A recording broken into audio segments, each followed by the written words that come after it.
Magandang araw po sa inyong lahat. Ako po si Jovelyn at ang aking talumpati ngayong araw ay ukol sa kahalagahan ng pagbabasa. Sa mabilis na pag-unlad ng ating teknolohiya sa ating mundo, madalas nating nakakalimutan ang isang bagay na napakasimple pero merong malaking ambag sa ating buhay. Ito ay ang pagbabasa ng libro. Sa gitna po ng scrolling sa social media at binging ng mga iba't ibang palabas, napapansin niyo po ba na nawawala na po yung simpleng kasiyahan sa paghawak ng libro at pagbabasa nito? Sa pagbabasa ng libro, naglalakbay tayo sa mundo ng mga salita, wika, kultura, at tradisyon ng ating mundo.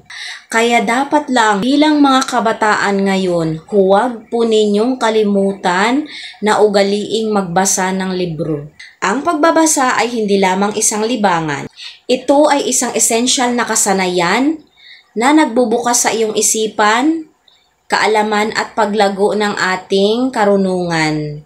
Napakarami nitong mga benepisyo na nagdudulot sa ating buhay, sa ating kaisipan. Naroon na po yung paglawak ng iyong imahinasyon, iyong bokabularyo, at higit sa lahat ang iyong matututunan.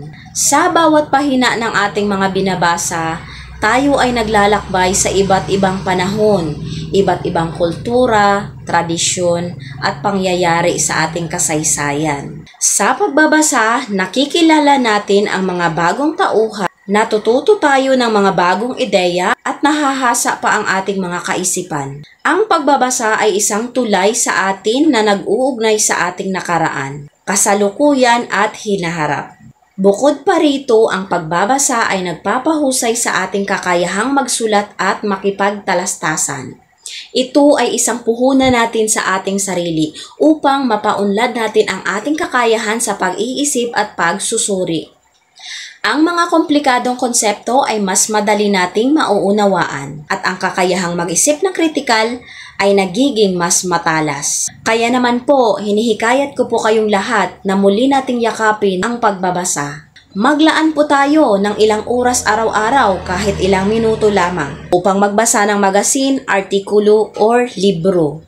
Hanapin po natin ang mga akdang nagpapasaya sa atin o magpapaisip at magbibigay ng inspirasyon. Sa pagbabasa, hindi lang tayo nagkakaroon ng kaalaman, kundi tayo rin ay lumalago bilang isang individual. At yan lamang po ang aking talumpati ngayong araw. Maraming salamat po.